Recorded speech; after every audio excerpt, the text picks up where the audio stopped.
स्वामी समर्थ हे महाराष्ट्रातल्या लाखो करोडो भक्तांचे श्रद्धास्थान आहेत। पण स्वामी समर्थांचा काळ नेमका कोणता, स्वामी समर्थांचा जन्म कधी झाला, कुठे झाला, ते महाराष्ट्रात कोणत्या काळात होते, स्वामी समर्थांचे सहकारी कोण, त्यांच्या बरोबर राहिलेले त्यांना पाहिलेले लोक कोण होते, स्वामी समर्थ दिसायला कसे होते, त्यांची उंची वजन काय होते, त्यांचं सर्वात महत्वाचं म्हणजे मूळ नाव काय होतं। गुरुचरित्र किंवा तत्सम ग्रंथांच्या पलीकडे स्वामी समर्थांचा इतिहास काय आहे असे अनेक प्रश्न अनेकांना पडतात, काहींना हे प्रश्न देखील पडत नाहीत।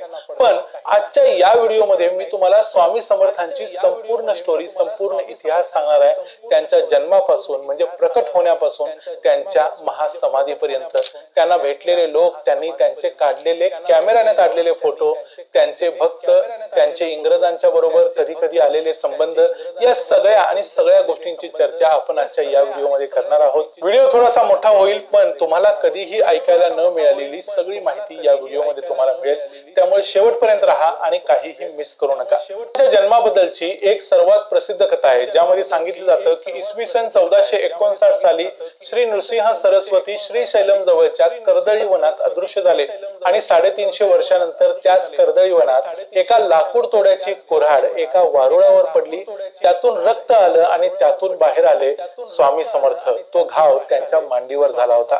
म्हणजे या कथेप्रमाणे स्वामी समर्थांचा जन्म येतो 1459 नंतर 350 वर्षांनी, म्हणजे इसवी सन 1809 साली। म्हणजे आजपासून म्हटलं तर 217 वर्षापूर्वी स्वामी समर्थांचा जन्म झाला होता। पण ही कथा अनेक लोक मान्य करत नाहीत। स्वामींचे शिष्य आणि स्वामींचे पुत्र असं ज्यांना मानलं जातं ते स्वामीसूत महाराज म्हणतात की इसवी सन 1149 साली उत्तर भारतातल्या छेलीकेळा गावामध्ये एका 8 वर्षाच्या मुलाच्या रूपात जमीन फोडून स्वामी समर्थ प्रकट झाले। म्हणजे त्यांचा जन्म असा झालाच नाही आणि या गोष्टीचा एक पुरावा देखील उपलब्ध आहे। तो पुरावा म्हटला तर स्वामींच्या अहिल्यानगरच्या मठात आजही स्वामींची एक जन्मकुंडली ठेवलेली आहे। ती स्वामींचे शिष्य असणाऱ्या नाना बापूजी रेखी यांनी बनवलेली होती आणि ती स्वतः स्वामी समर्थांनी मान्य केलेली होती। त्या कुंडलीनुसार स्वामी समर्थांचा जन्म गुरुवार चैत्र शुद्ध द्वितीया शके 1071 म्हणजेच एप्रिल 1150 मध्ये हस्तिनापूर पासून 12 किलोमीटर असणाऱ्या छेली नावाच्या गावामध्ये झाला। आता छेली म्हटलं तर आजचा उत्तर प्रदेश, तिथं गंगा नदीच्या काठावर स्वामींचा जन्म झाला असं मानलं जातं। पण 1150 हे साल जर खरं मानलं तर ते जन्मकुंडली प्रमाणे बरोबरच आहे। पण त्याप्रमाणे जर बघितलं तर स्वामींच्या महासमाधीच्या वेळेला म्हणजे इसवी सन 1878 साली स्वामींचं वय 728 वर्षे भरतं, जे आजच्या मानवी कल्पनेच्या दृष्टीने अतर्क्य आहे।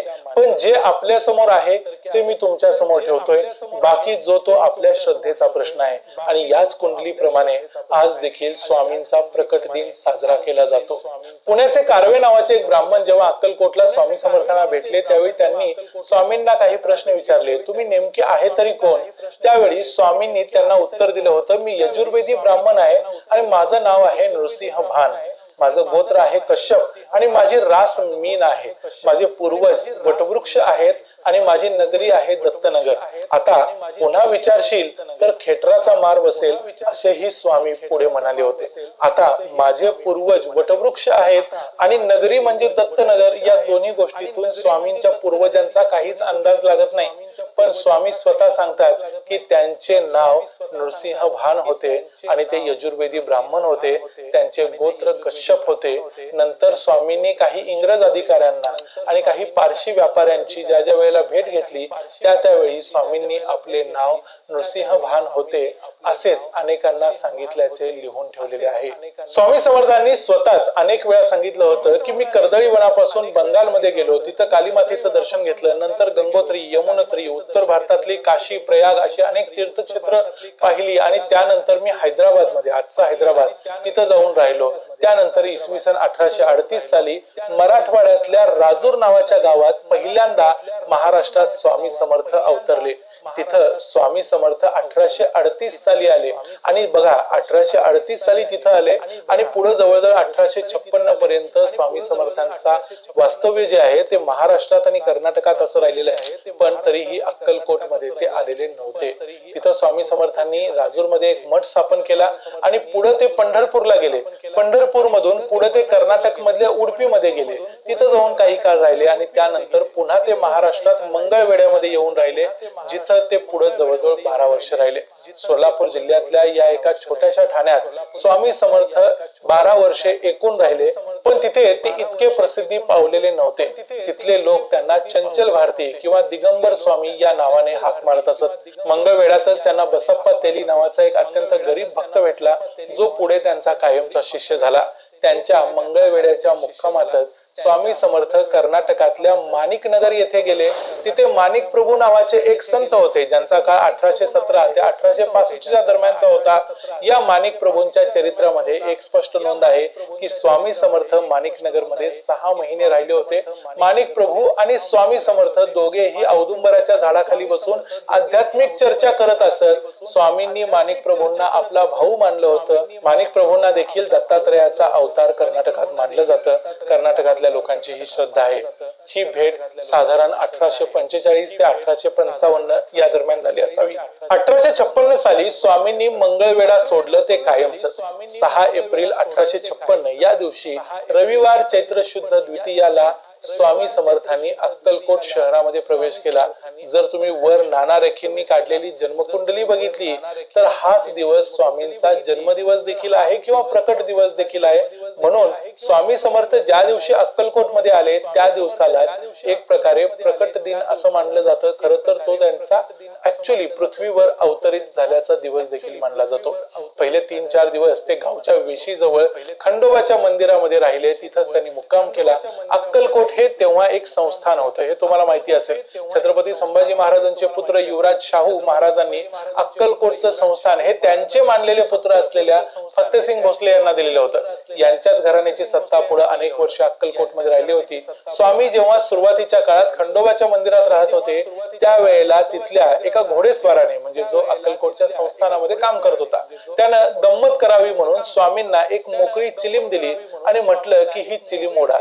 स्वामींनी ती चिलीम ओढली आणि त्या चिलीम मधून धूर निघायला लागला. जसं त्यानं हे पाहिलं तसं त्यानं तिथंच असणाऱ्या चोळप्पाला हाक मारली आणि सांगितलं की या माणसाला जेवण दे, हा काही साधा माणूस नाही. आणि स्वामी त्यानंतर चोळप्पाच्या घरी गेले. त्यावेळेस ते चोळप्पाला म्हणाले की माझे आणि तुझे 7 जन्मांचे नाते आहे, म्हणून मी तुझ्या घरी आलोय. त्यानंतर मग स्वामींनी कायमची वस्ती केली, ती ज्याला वटवृक्ष मंदिर आता आपण म्हणतो. त्या मंदिरामध्ये त्या वटवृक्षाच्या खाली अजूनही अनेकांना स्वामींचा नेमका काळ कोणता हे जर समजलं नसेल तर पुन्हा एकदा सांगतो. 1856 साली स्वामी जेव्हा अक्कलकोटला आले त्याच वर्षी लोकमान्य टिळकांचा जन्म झालेला होता.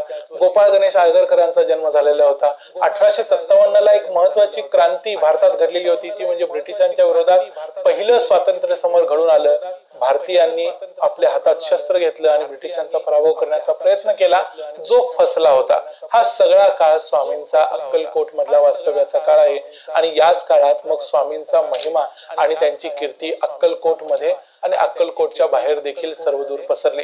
तेव्हाच्या अक्कलकोटचे संस्थानिक होते मालोजी भोसले द्वितीय. मालोजी भोसले हे गाणगापूरला नेहमी जात होते. नृसिंह सरस्वतींचे ते भक्त होते. पण एकदा नृसिंह सरस्वती त्यांच्या स्वप्नात आले आणि त्यांनी सांगितलं की तू गाणगापूरला वारंवार काय येतोयस, मी स्वतःच आता अक्कलकोटला आलोय. आणि त्यानंतर स्वतः मालोजी भोसले, बायजाबाई, इंदोरचे राजे तुकोजी होळकर, बडोदाचे मल्हारराव गायकवाड म्हणजे सयाजीराव गायकवाडांच्या अगोदरचे जे राजे होते ते, अक्कलकोटचे पुढचे राजे शहाजी भोसले तिसरे, असे अनेक महत्वाचे संस्थानिक अधिकारी हे स्वामी समर्थांचे भक्त बनले. अगदी निजामाच्या राज्यातले अनेक हिंदू अधिकारी देखील स्वामी समर्थांचे भक्त झालेले होते. अक्कलकोटला येण्याच्या अगोदर स्वामींनी वेगवेगळ्या ठिकाणी वस्ती केली होती. त्यामुळे त्यांच्या भक्तांची यादी जरी बघितली तरी लक्षात येतं की त्यांचे सगळेच भक्त हे पुढे जाऊन मोठे साधू आणि तपस्वी झालेले होते.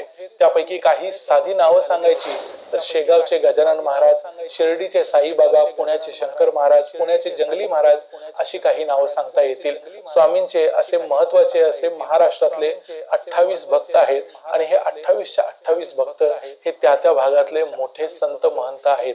बडोद्याच्या मल्हारराव गायकवाड महाराजांनी तर चोळप्पाला 10,000 रुपये देतो स्वामींना कायमचे अक्कलकोट अक्कलकोट सोडून बडोद्याला घेऊन घ्या अशी गळ घातलेली होती, पण यासाठी स्वामी तयार झाले नाही. विष्णुबुवा ब्रह्मचारी नावाचे एक हिंदू सनातन धर्माचे अभ्यासक होते, कट्टर अभिमानी होते. त्यांनी ही 3 पारशी लोकांच्या सोबत अक्कलकोटला भेट दिली. त्यावेळी हिंदू धर्मावर मिशनऱ्यांचे होणारे आघात वगैरे विषयावर ते स्वामी समर्थांच्या प्रेझेन्स मध्ये तिथल्या जनसमुदायासमोर बोललेले होते.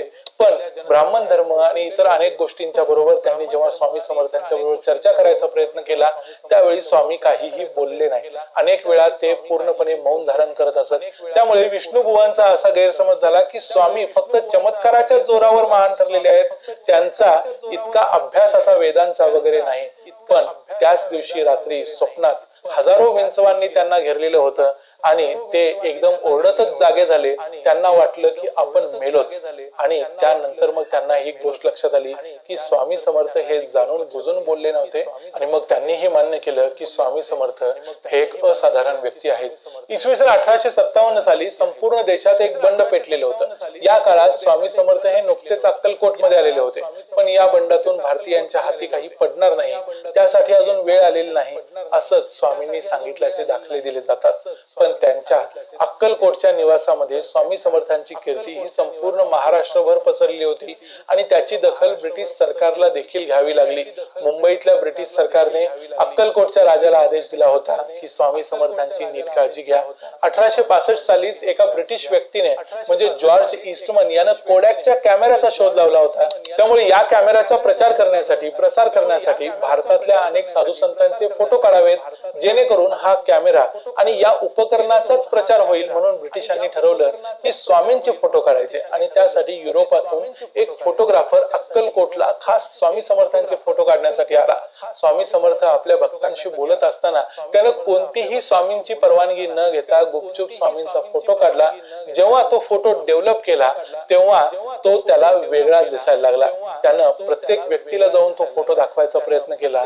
त्यावेळी प्रत्येक व्यक्तीला तो वेगळ्याच व्यक्तीचा फोटो दिसत होता. कोण म्हणाले हा खंडोबाचा फोटो आहे, कोण म्हणाले रामाचा फोटो आहे, कोण म्हणाले हा अंबाबाईचा फोटो आहे. अशा गोष्टी घडत होत्या. जेव्हा तो फोटोग्राफर घेऊन स्वामींच्याकडे गेला तेव्हा स्वामीच त्याला म्हणाले या फोटोमध्ये काय दिसतंय बघ. तेव्हा त्या फोटोकडे बघितल्यानंतर फोटोग्राफरला त्यामध्ये एक माकड दिसलं. तेव्हा मग या फोटोग्राफरनं स्वामींची क्षमा मागितली आणि त्यांची परवानगी घेऊन मग त्यानं स्वामींचे बसलेले, उभे असलेले, निद्रा घेत असलेले अशा वेगवेगळ्या पोजेस मधले अनेक फोटो जे स्वामींच्या वेळापत्रकाप्रमाणे त्यांच्या अवस्थेतले असायचे ते सगळे फोटो काढले. हे सगळे फोटो आज देखील उपलब्ध आहेत. हे सगळे ओरिजिनल फोटो आहेत. हे आजही तुम्हाला पाहता येतात.